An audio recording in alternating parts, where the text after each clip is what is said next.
Part 92, Ecology of Consciousness.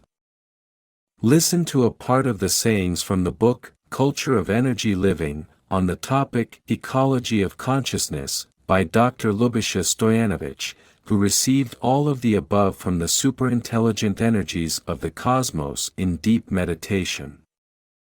Now it is necessary to emphasize that the second part of this book, Ecology of Consciousness, contains a much more detailed elaboration of this second phase of the culture of energy living, which is related to spiritual development.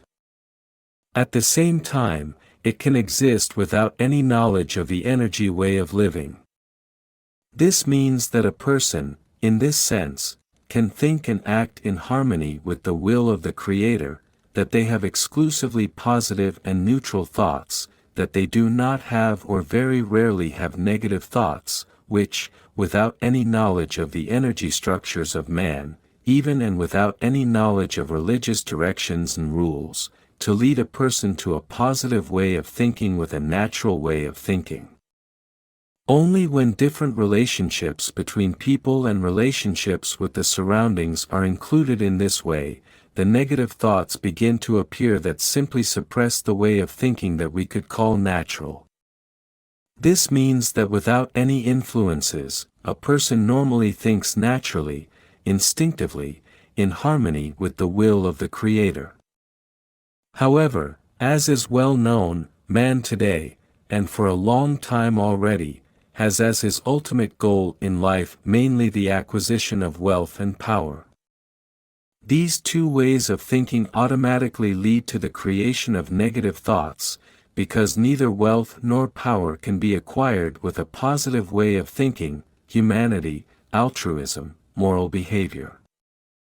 This means that most people strive for goals that automatically create negative thoughts, automatically separate a person from the path of the Creator, which leads to damage to the human aura, which then transfers its bad state to the body in the form of psychophysical illnesses. The basic mechanism or path that leads to negative thoughts is the wrong way of thinking. At the same time, the basic principles of the right way of thinking have been known to people for a long time. They exist even in many religions, and they are, every problem that arises must be solved immediately, because this will only create positive thoughts and satisfaction. Postponing the resolution of the problem for any reason, and above all because of looking for the culprit for the problem that has arisen instead of solving the problem itself, leads to the creation of countless negative thoughts. The second principle refers to unsolvable problems, that is, those that remain unsolved, regardless of what a person does.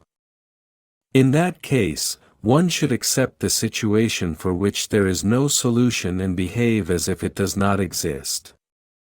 Most people, however, persistently continue to regret, to worry, about a condition that they cannot change, which often leads to the most serious organic or psychological illnesses.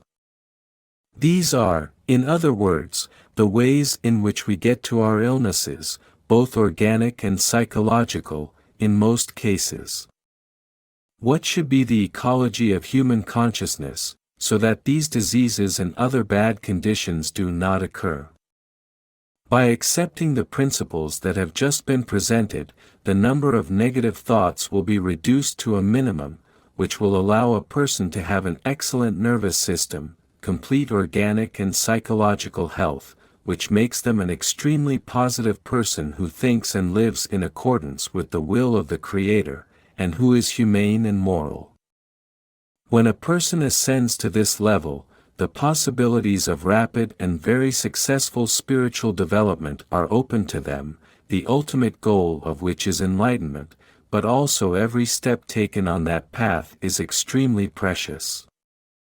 By reaching enlightenment, a person reaches the pinnacle of possible development within the human race, thereby experiencing rebirth in a spiritual, intellectual, creative, and even physical sense.